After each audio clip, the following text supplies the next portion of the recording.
우리가 서로 사랑하면. 요한일서 4장 12절로 21절 말씀.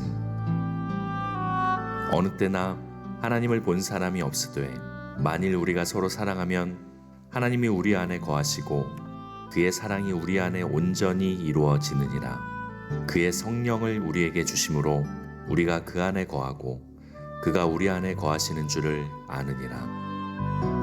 아버지가 아들을 세상의 구주로 보내신 것을 우리가 보았고 또 증언하노니 누구든지 예수를 하나님의 아들이라 시인하면 하나님이 그의 안에 거하시고 그도 하나님 안에 거하느니라. 하나님이 우리를 사랑하시는 사랑을 우리가 알고 믿었노니 하나님은 사랑이시라. 사랑 안에 거하는 자는 하나님 안에 거하고 하나님도 그의 안에 거하시느니라. 이로써 사랑이 우리에게 온전히 이루어진 것은 우리로 심판날에 담대함을 가지게 하려 함이니 주께서 그러하심과 같이 우리도 이 세상에서 그러하니라. 사랑 안에 두려움이 없고 온전한 사랑이 두려움을 내쫓나니 두려움에는 형벌이 있음이라. 두려워하는 자는 사랑 안에서 온전히 이루지 못하였느니라. 우리가 사랑함은 그가 먼저 우리를 사랑하셨음이라. 누구든지 하나님을 사랑하노라 하고 그 형제를 미워하면 이는 거짓말하는 자니 보는 바 그 형제를 사랑하지 아니하는 자는 보지 못하는 바 하나님을 사랑할 수 없느니라. 우리가 이 계명을 주께 받았나니 하나님을 사랑하는 자는 또한 그 형제를 사랑할지니라. 아멘. 아멘. 오늘도 복된 주일 예배당에 나오시고 또 특별한 사정으로 인터넷 예배 드리는 여러분, 우리 주님이 이 시간에 여러분들과 함께 계심을 믿습니다. 아멘. 다음 주일이 교회 설립 28주년 기념주일입니다. 그래서 우리 한 주 앞서 귀한 간증을 해줬는데, 우리 안성미 집사는 제가 교회를 개척할 당시에 14살 중학생이었던 것을 기억합니다. 참 어려운 환경 속에서 그 어린 시절을, 사춘기 시절을 자랐죠. 그리고 개척교회가 다 마찬가지지만은 개척교회는 피아노 반주하는 분들이 없잖아요. 피아노 반주하는 분들 모실 수도 없고요. 우리 안성미 집사는 피아노 학원을 다닌 것도 아니라고 내가 생각이 듭니다. 그러면서 찬송가 반주, 주일학교 이렇게 반주하기 위해서 내가 짐작하건대 다음 주 찬송을 하게 되면 한 주간 동안 띵똥띵똥 하면서 얼마나 연습을 많이 했을까요? 그래서 그 다음 주에 찬송가 반주하고 또 그 다음 주 또 띵똥띵똥 연습하고 이렇게 1, 2년이 흐르고 나면 이런 일이 일어나는 것 같아요. 피아노 학원을 다니고 배우는 것도 중요하지만 찬송가 반주만 한 사람들은 다니지 않았어도 찬송가를 능숙하게 반주하는 사람들을 제가 주변에 들어봅니다. 그래서 피아노 반주를 쭉 하면서 이제 지금까지 나이 40이 이제 넘어서 지금까지 2부 예배 키보드 반주하고요.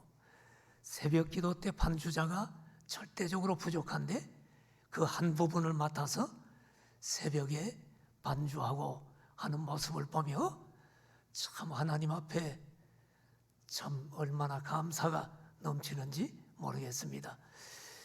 우리 안성미 집사가 피아노를 저희 사모가 줬다고 하는데 저희 사모가 기억이 안 난다고 하는데 뭐 그랬는 것 같기도 하고 모르겠어요. 그리고 뭐 햄이나 소세지 반찬을 줬다는 것도 제 아내도 조금 전에 얘기해 보니까 그랬나 이렇게 기억을 못 하는데 어쨌든 모든 영광은 저 위에 계신 하나님께 돌립니다. 아멘. 요한일서 강해를 계속하려고 합니다. 어느 교회에서 새로운 담임 목사님을 모시려고 청빙 공고를 냈습니다. 많은 목사님들이 그 교회 담임 목사로 신청을 지원을 했습니다. 그 교회 성도들은 한 분 한 분 목사님들의 설교를 들으면서 어느 분을 담임 목사로 모실까 고민했습니다. 그러던 중 한 목사님의 설교가 전 성도를 사로잡았고 깊은 감동을 주었습니다. 서로 사랑하라라고 하는 내용의 설교였습니다. 드디어 그 목사님께서 그 교회 담임 목사님으로 선정이 되고 부임하게 되었습니다. 부임 후에 첫 번째 주일을 맞아 성도들은 예배당에 모여 목사님께서 오늘은 어떤 은혜로운 설교를 하실까 모두 기대감에 부풀었습니다. 그런데 웬일입니까? 목사님은 부임하기 전 했던 서로 사랑하라라고 하는 설교와 똑같은 설교를 재탕하는 것 아닙니까? 성도들은 실망도 하고 의아해하기도 했습니다. 그러나 한편 목사님께서 이사하시고 교회 부임하시느라고 너무 바빠서 설교 준비할 시간이 없으셔서 그랬나 보다 하고 이해하기로 했습니다. 그 다음 주일이 되었습니다. 성도들은 다시 목사님의 설교에 잔뜩 기대감을 가지고 예배당에 모였습니다. 그런데 목사님은 그날도 똑같이 서로 사랑하라라는 내용의 설교를 3탕을 하셨습니다. 그러자 성도들은 화가 나서 웅성거리기 시작했습니다. 그러나 한 주간만 더 참자라고 생각을 하고 기다리기로 했습니다. 그 다음 주일이 되었습니다. 성도들은 목사님께서 오늘 어떤 설교를 하실까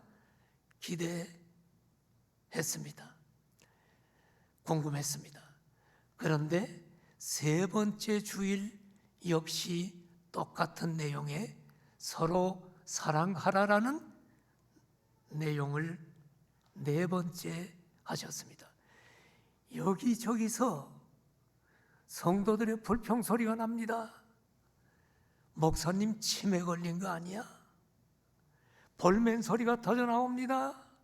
급기야 당회가 모이고 공동의회가 소집되었습니다. 그리고 담임 목사님을 교회에서 떠나게 하기로 결정을 했습니다. 이제 목사님이 그 교회를 떠나는 날 마지막 설교를 하게 되었습니다. 성도들은 목사님의 마지막 설교가 어떤 설교일까 궁금했습니다. 그런데 목사님은 마지막 설교 역시 서로 사랑하라라고 하는 똑같은 설교를 했습니다. 그러면서 이렇게 말합니다. 사랑하는 성도 여러분, 저는 이 교회를 위해 기도를 많이 하면서 이 교회에 부임을 했습니다. 내가 기도하는 중에 하나님이 이 교회는 사랑이 없다고 말씀하셨습니다. 성도들이 사랑하면 이 교회는 더 아름다운 교회가 될 것이고 성도들은 복을 많이 받을 것임을 하나님이 내게 말씀해 주셨습니다.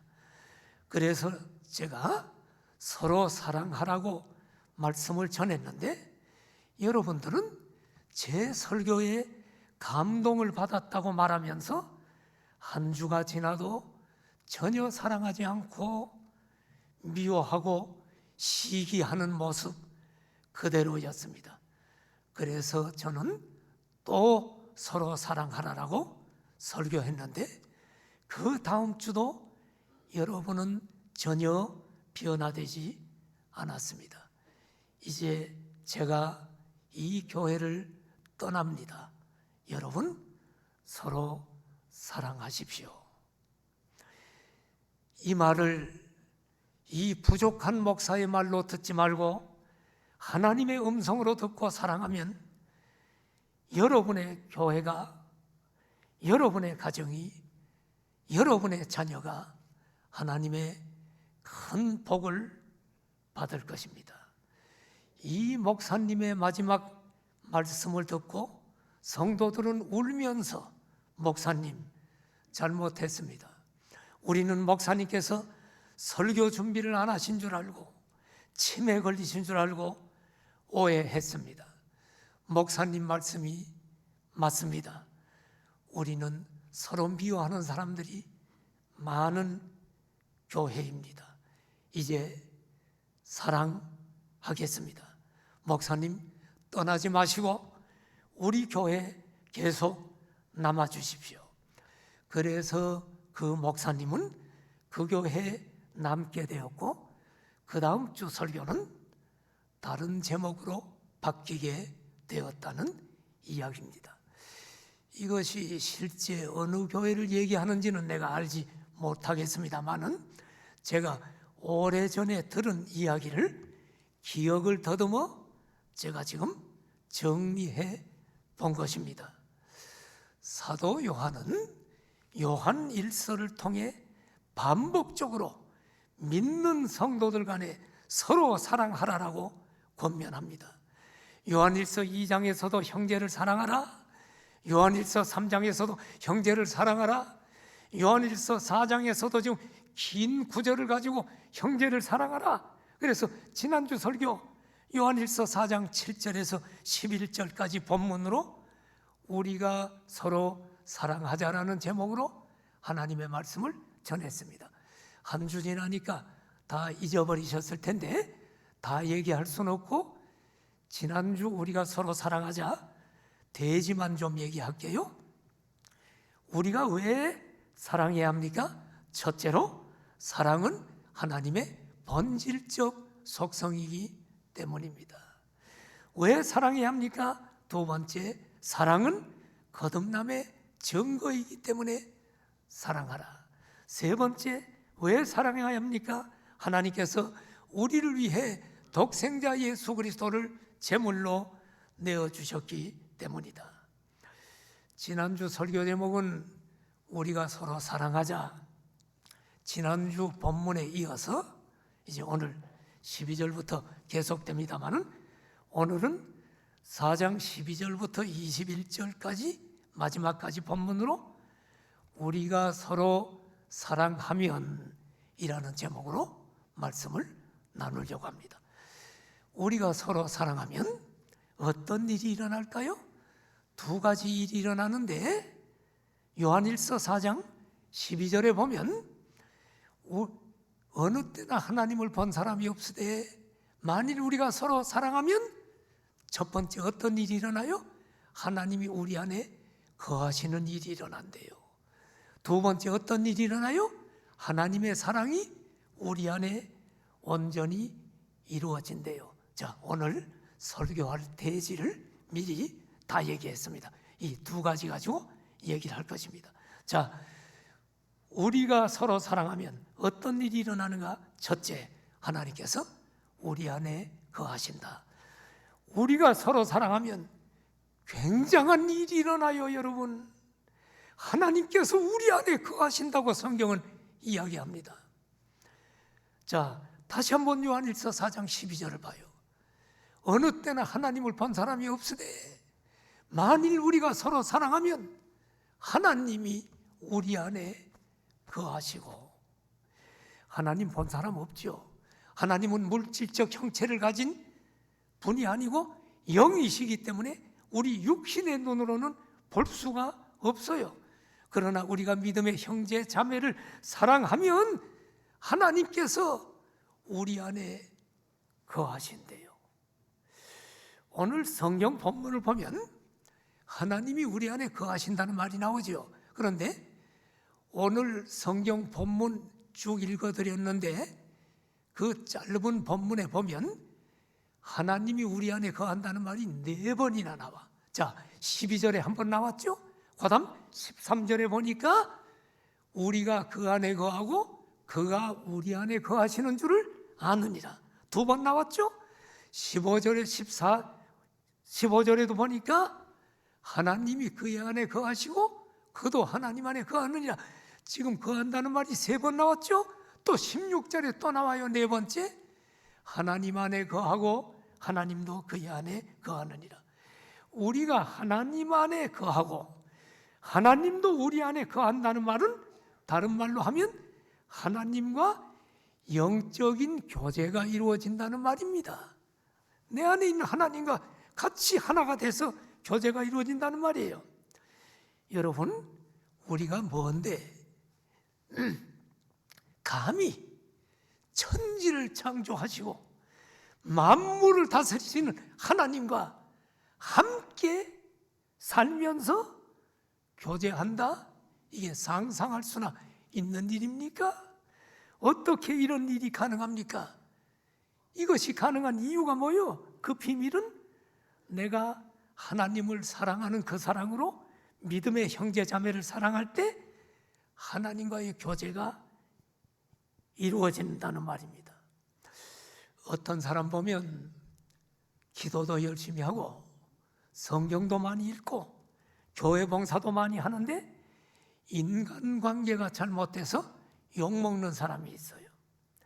부모 공경하라는 하나님의 말씀도 실천 안 하고 부부간에 서로 사랑하고 순종하라는 말도 실천하지 않아요. 그저 교회 생활만 열심히 하는 것은 성경을 반쪽만 믿는 것과 같아요. 하나님을 사랑한다는 핑계로 인간에 대한 사랑을 소홀히 하는 것은 성경 말씀을 온전히 믿는 그리스도인의 모습이 아닌 것입니다. 눈에 보이지 않는 하나님께서 내 안에 계신다는 사실을 눈으로 보듯이 확신할 수 있어요? 여러분 지금 하나님 확신할 수 있어요? 눈에 보이지 않는데 성경은 확신할 수 있다고 얘기합니다. 어떻게 확신할까? 자, 성경 봐요. 요한일서 4장 13절에 보니까 우리 안에 계시는 성령님이 계시기 때문에 성령으로 우리가 알 수 있대. 봐요. 성령을 우리에게 주심으로 우리가 그 안에 거하고 그가 우리 안에 거하시는 줄을 아느니라. 이 말은 성령님을 통해 하나님이 눈에 보이지 않지만 내 안에 계시는 하나님을 영적인 눈으로 분명히 보고 교제도 하고 대화도 하고 확신할 수가 있다. 여러분, 우리가 믿음의 형제를 사랑할 때 내 안에 계시는 성령님께서 하나님께서 내 안에 계시는 것을 알게 해주신다는 말입니다. 여러분 한번 물어볼까요? 하나님이 여러분 안에 계심을 아시는 분 아멘. 예, 지금 다 아멘 못하죠? 그러니까 그분들은 교회를 다녀도 긴가민가 하는 거예요. 안 보이니까. 그런데 여러분, 하나님이 내 안에 계신다는 걸 확실히 아는 방법이 있어. 뭐요? 믿음의 형제를 사랑하는 거야. 한번 실험해 봐요. 믿음의 형제를 사랑하면 지금 성경이 사실인지 아닌지 거짓말인지 진짜인지 우리가 알 수가 있어요. 형제를 사랑하면 내 안에 계신 성령님께서 내 안에 하나님께서 거하시는구나. 그러니까 내가 이렇게 변화된대. 옛날에는 내가 교회 욕했는데 전도지 받을 때 아유 주일날 놀러도 못 가고 너희들이나 가 하고 교회 가기를 싫어하고 기독교인들 좋아하지 않았는데 내가 어느새 교회 와서 예배를 드리고 성도들과 교제하고 그러고 있네. 아, 내가 달라졌네. 성령님이 그걸 깨닫게 하면서 아하, 하나님이 내 안에 계시는구나 하는 것을 알게 된다 이 말이에요. 사랑해 보라니까요. 사랑하지 않으니까 교회를 수십 년 다녀도 지금 긴가민가 하는 거지요. 하나님이 계신지 안 계신지 눈으로 보여주면 믿겠다고 있다고 소리하는 거죠. 사랑하면 보고 있는데 내 안에 계신 걸 내가 아는데, 지금 이 얘기입니다. 여기 여러분, 안다는 말은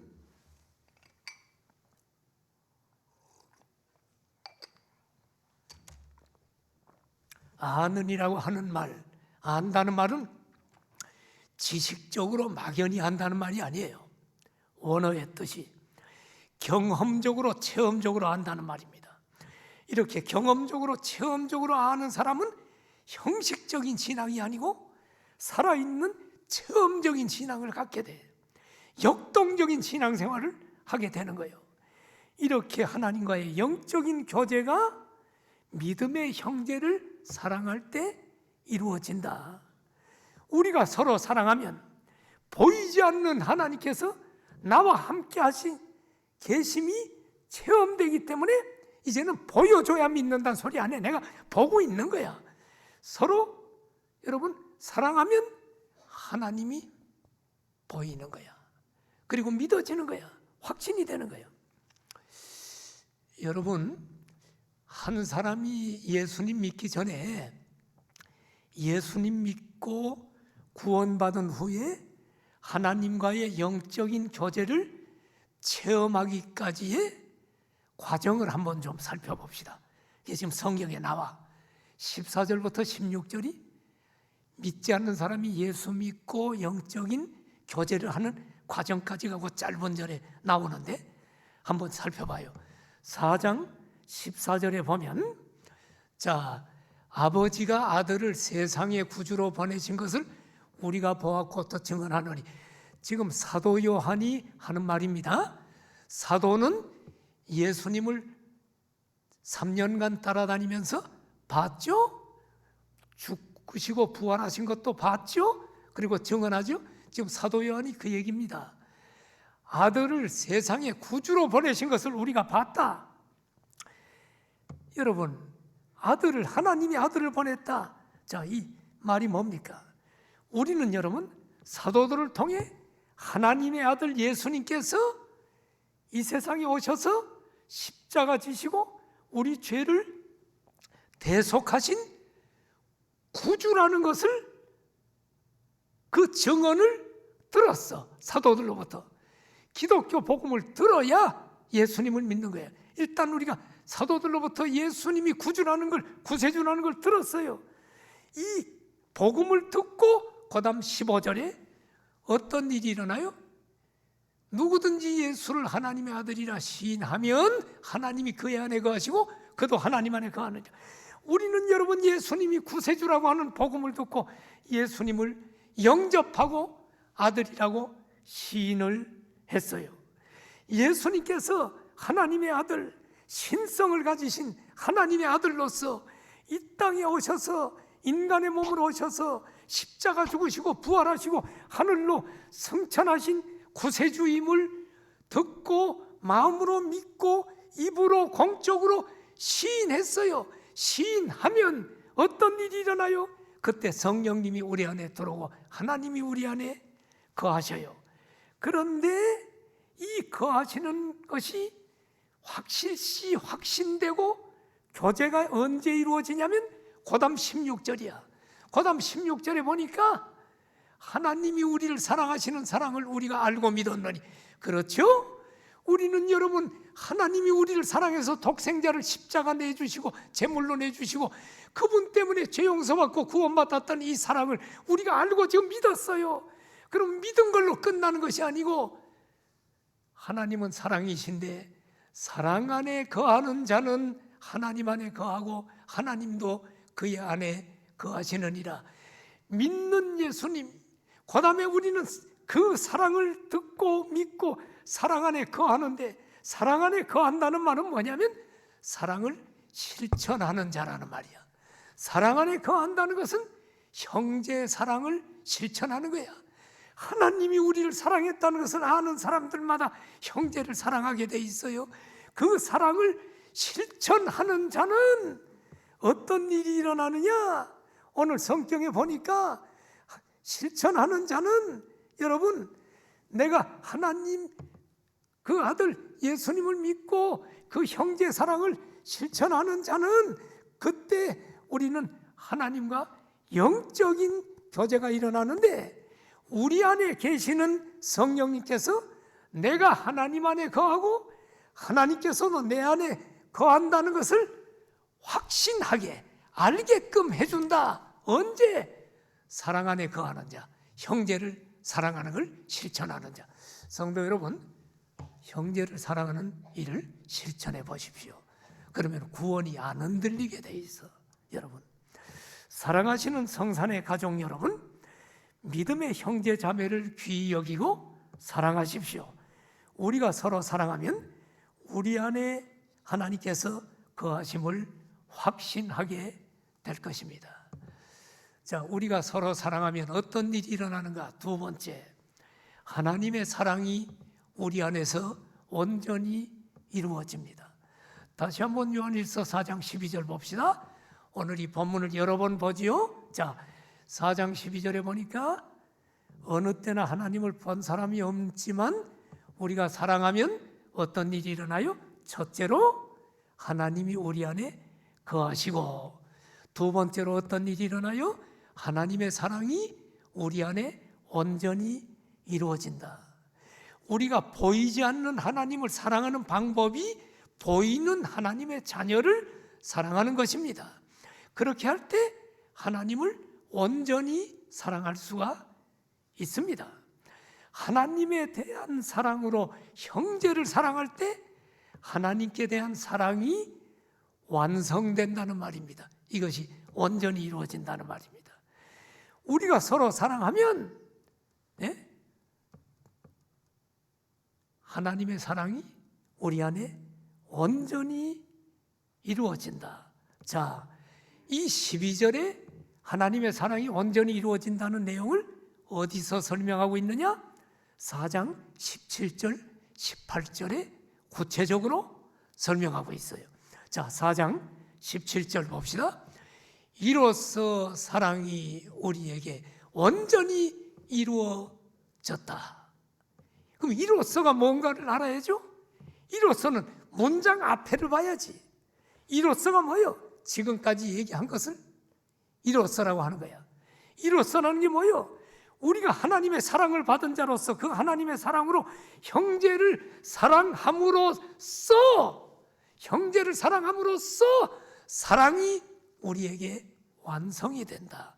하나님의 사랑이 우리 안에서 온전히 이루어진다는 말입니다. 그런데 여러분, 온전하다는 말은 완전하다는 말이 아니에요. 이 세상에 어느 목사도, 어느 장로도, 어느 권사도 사랑을 완전하게 하는 사람은 없어. 이건 주님 재림할 때 우리 몸이 성화가 완성되면 그때는 완전한데, 지금은 성도들 간에도 어떤 사람은 사랑이 많고 어떤 사람은 사랑이 적어. 그런데 구원받은 사람은 반드시 사랑이 있어야 구원받은 사람이야. 많든 적든 여기 온전하게 이루어졌다는 얘기는 뭐냐면 성숙에 이르렀다는 말입니다. 성숙에 이르렀다는 말. 형제를 사랑함으로 하나님의 사랑이 성숙에 이르렀다. 온전하게 이루어진 사람에게 주어지는 복이 있는데, 형제를 사랑하는 사람에게 주어지는 복이 뭐냐? 심판날에 담대함을 가질 수가 있다. 마지막 심판날에 두려움이 없이 담대함을 가지게 된다는 말입니다. 4장 18절을 한번 봅시다. 여기 보니까 사랑 안에 두려움이 없고 온전한 사랑이 두려움을 내쫓나니, 여기 또 온전한 사랑 나오죠? 형제를 사랑하면 온전한 사랑이 되는 거야. 교회를 100년 다녀도 교회에서 미워하고 시기 질투하면 아직도 멀은 거야. 온전한 사랑이 안 돼. 형제를 사랑하면 온전한 사랑이 되는데, 온전한 사랑을 가지면 두려움이 없어요. 다시 말해, 우리가 형제를 사랑하게 되면 하나님께서 우리 안에 거하시고 우리는 하나님 안에 거하심으로 영적인 교제가 이루어지고, 형제의 사랑이 성숙해진 사람은 장차 임할 심판에 대해 두려워하지 않고 담대한 마음을 가지게 된다. 그 이유가 뭔 줄 알아요? 왜 심판을 두려워하지 않는가? 그 이유가 뭔가요? 자, 다시 요한일서 4장 17절을 봐요. 여기 보니까 심판날에 담대함을 가지는 이유가 뭐냐? 그 뒤에 나와. 뭐 때문이에요?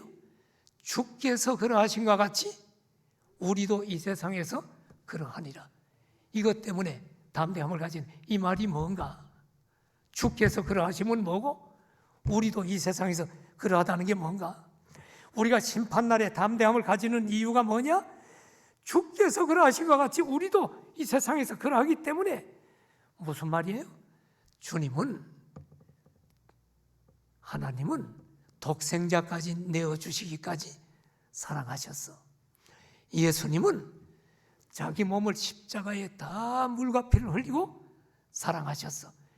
주께서 그러하심, 주께서 사랑하셨다 이 말이야. 처럼 우리도 주님의 사랑을 받아서 형제를 이 세상에서 사랑하면 주께서 사랑하신 것 같이 우리도 이 세상에서 그러하니라. 사랑하면 왜 심판날 담대할까? 여러분, 심판날 딱 주님 앞에 설 때 심판주가 누구요? 우리 주님이 심판주야.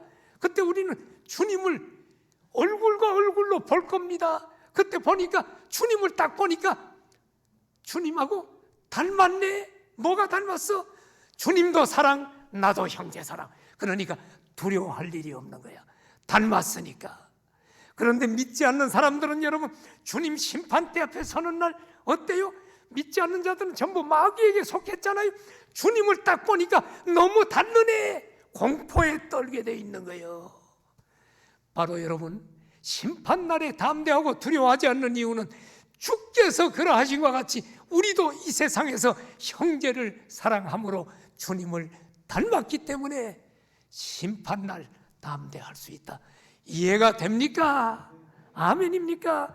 여러분, 형제를 사랑하는 자가 누리는 이 땅에서의 축복이요. 나는 목회를 하면서 수많은 교인들을 상대하면서 신앙생활이 수십 년 된 사람들도 마음에 평화가 없는 사람이 많아. 그러니까 기독교인들은 우울증 걸리고 이런 거 하면 안 돼. 에? 기독교인과 우울증은 안 맞는 거야. 기독교인들은 불안에 떨면 안 돼. 기독교는 평화가 와야 돼. 우크라이나 전쟁이 일어났어. 아마 미국이 개입하면 아마 3차 세계대전 남은 이제 지구가 멸망할까 봐 미국이 경제 제재만 한다고 이러니까 지금 달러니 뭐니 금값이니 지금 막 치솟고 지금 난리가 나고 주식의 변동이 일어나고 지금 이상한 일이 막 일어나요. 그런데 여러분, 기독교인들은 마지막 죽음을 준비할 수 있어야 돼. 마지막 죽을 때 너무 요동치지 마요. 물론 죽는 게 힘든데 내가 죽으면 천국에서 눈 뜨겠지. 이 확신 갖기를 축복합니다. 믿지 않는 사람은 불안하게 돼 있어. 죽으면 어디로 갈까? 모르지. 자기가 어떻게 알아? 이제 처음 죽어보는 사람이. 하나님을 믿지 않는 사람이 죽으면 어디 가는지 우린 알아. 믿지 않으면 지옥에 갑니다. 하나님 심판대 앞에서 벌벌 떱니다. 그런데 우리 믿음의 사람, 특별히 형제를 사랑하는 사람, 심판날 주님과 닮아 있기 때문에, 사랑이 닮았기 때문에 두려워하지 않아도 됩니다. 무슨 세계 3차 대전이 일어나면 안 되지만 일어난다고 할지라도 우리는 언젠가는 죽을 수 있다는 것을 항상 기억하고 살아야 됩니다. 자, 여러분, 공항성산교회 내가 개척할 1994년도가 나이가 44살입니다. 지금 안성미 집사하고 같은 40대인데 조금 많았겠지? 어느새 70대가 됐어요. 다 늙어간다는 사실을 알아야 됩니다. 그리고 다 어느 날 죽음을 직면해야 됩니다. 그러나 여러분, 우리는 심판을 두려워하지 않는다. 이 복을 오늘 이곳에서 누릴 수 있는 방법, 형제를 사랑하는 자에게 그 축복을 주십니다. 나는 우리 교회가 미워하는 사람 다 용서하고 사랑하길 축복합니다. 어떤 사람은 누가 꼴 보기 싫어서 교회를 떠나야겠어요. 그리고 떠난 사람이 있어요. 교회 오니까 누구 보기 싫대요. 떠났어요. 그거 떠나는 것이 나중에 굉장한 후회입니다. 있는 곳에서 해결해야 돼요, 여러분.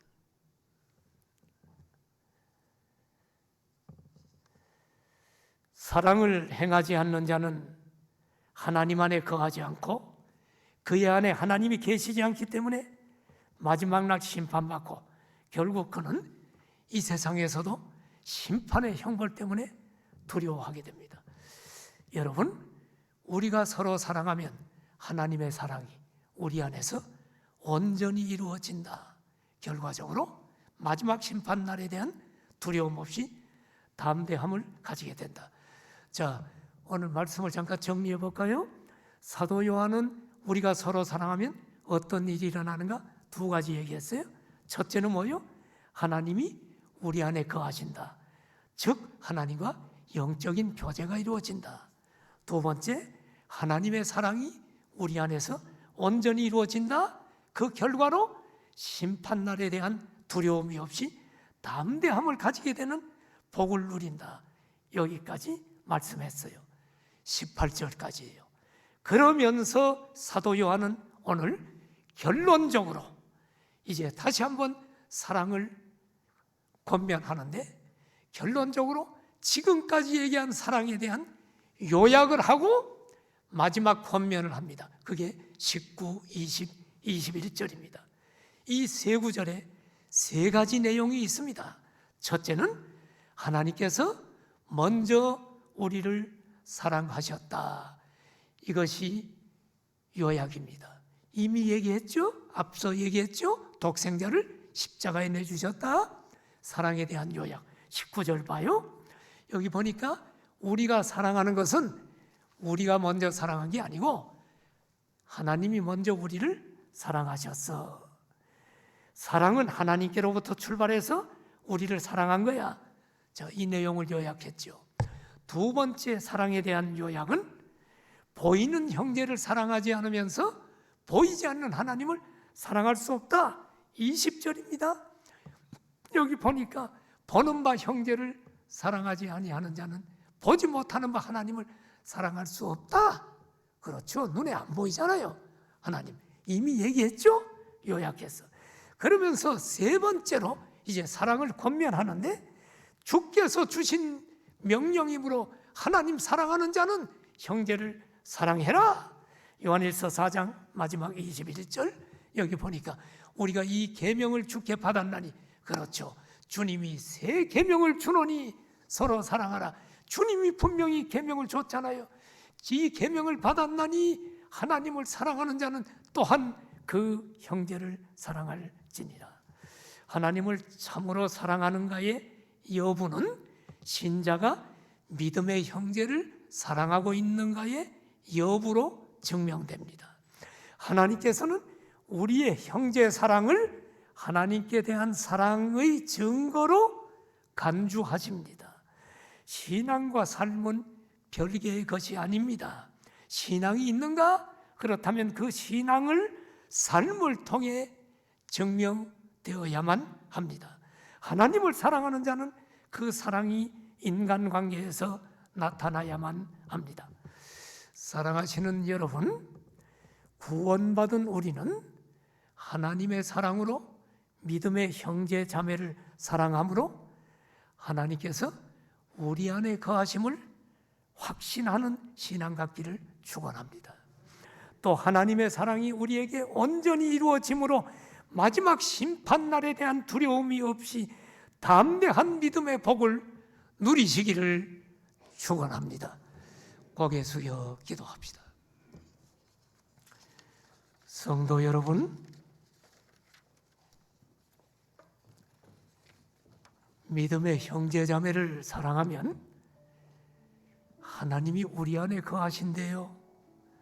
하나님의 사랑이 우리 안에 온전히 이루어진대요. 그런데 우리가 한 교회 속에서도 시기하고 질투하고 미워했습니까? 하나님, 오늘 성령님이 말씀을 들려주셔서 이제는 내가 다 용서하기를 원하고 나도 사랑하는 하나님의 사람이 되겠습니다. 그래서 복을 누리기를 원합니다. 우리 교회 전 성도들이 오늘 말씀을 듣고 사랑하기를 원합니다. 그래서 남들이 공항성산교회 성도들을 보면서 저 교회는 성도들이 사랑이 너무너무 많아, 저 교회 성도들은 전부 할곡만 모였나 봐, 저 교회 너무 천국 같은 교회야, 이 소리를 듣고 싶습니다. 우리 통성으로 사랑의 회복을 위해 기도합시다. 할렐루야. 하나님 아버지 감사합니다. 오늘도 하나님의 말씀을 통해 우리에게 사랑의 메시지를 하나님 들려주심을 감사합니다. 이 목사의 얘기로 듣지 않고 하나님의 음성으로 듣게 하여 주시옵소서. 우리도 사랑함으로 하나님이 내 안에 계시는 것을 영의 눈으로 볼 수 있는 복을 주시고 주님과 영적인 교제가 이루어짐을 볼 수 있게 하여 주시옵시고, 그 사랑으로 하나님의 사랑이 온전히 나를 통해 이루어져서 내가 심판에 대한 두려움 없이 이 땅을 살면서도 참으로 하나님이 주시는 평강을 누리고 살아가도록 은혜 베풀어 주시옵소서. 예수님의 이름으로 기도드립니다. 아멘.